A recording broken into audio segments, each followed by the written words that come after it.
Pour cette 8e soirée de la brigade cachée, Dany a affronté Alban, éliminé de Top Chef ce mercredi 26 avril.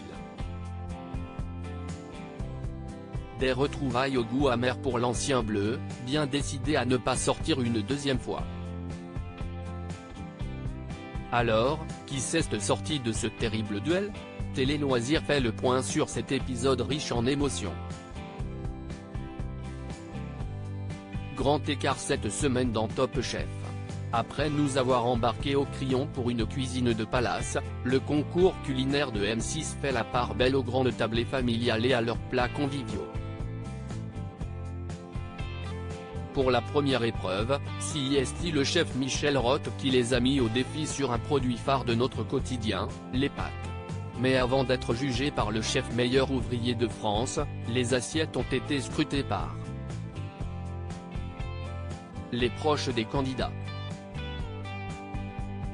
Un premier coup d'œil qui a permis à Hugo et Alban de partir avec une petite longueur d'avance, 3 points, talonnés par Carla, 2 points, tandis que Jérémy et Mathieu et Jean et Sarika affichaient un petit point.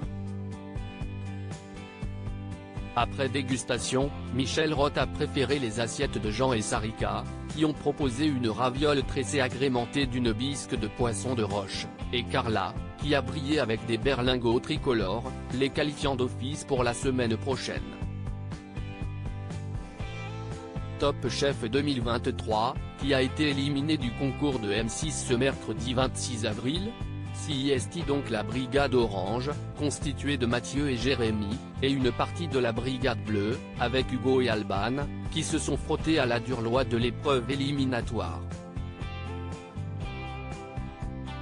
Le pâtissier Julien Dubourg leur a demandé de réaliser une tarte salée ou sucrée sans pâte. Et s'il y en a un qui s'est démarqué sur cet exercice, c'est Jérémy. Le quadragénaire a bouleversé le chef pâtissier installé sur la Côte d'Azur avec sa tarte aux champignons sur un lit de pommes de terre croustillantes façon rösti. Un plat qui a replongé le chef dans un souvenir attendrissant avec sa grand-mère et qui permet aux Montréalais de voir son plat figuré dans les supermarchés partenaires de l'émission des jeudis. Autre candidat à s'être démarqué sur cette épreuve, Hugo, qui se qualifie ainsi pour la suite du concours grâce à une tourte végétale impeccablement maîtrisée.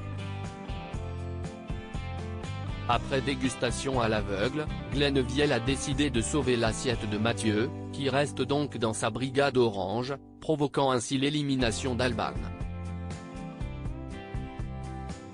La brigade cachée de Top Chef, qui a été sauvée par Hélène Darroze dans l'épisode 8, c'est rebosté comme jamais qu'Alban devrait s'est relancé dans ce concours parallèle orchestré par Hélène Darroze. Elle y a retrouvé celui qu'elle avait éliminé de Top Chef quelques semaines plus tôt, Dany, qui est lui-même déjà venu à bout de cet adversaire. Leur objectif ?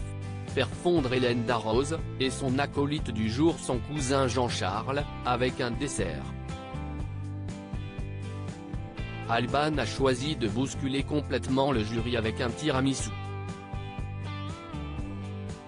à l'anchois. Pour la partie technique, elle a également réalisé une tuile glacée qui a disparu sous un jus au cassis et à la mûre. Très perturbés par ce dessert, les deux jurés ont adressé beaucoup d'éloges à la jeune chef de 23 ans. De quoi inquiéter celui qui possède les manchettes rouges tout au long de l'épreuve. De son côté, Dany a misé sur son dessert préféré, la crème brûlée. Le jeune homme a surmonté son dessert d'une barbe à papa qui l'a fait flamber, dévoilant ainsi un 4 en billes de pommes destiné à sa nouvelle mentor. Si la crème n'a pas assez pris et s'est avérée un peu liquide, le dessert a tout de même été décrit comme d'un goût enchanteur.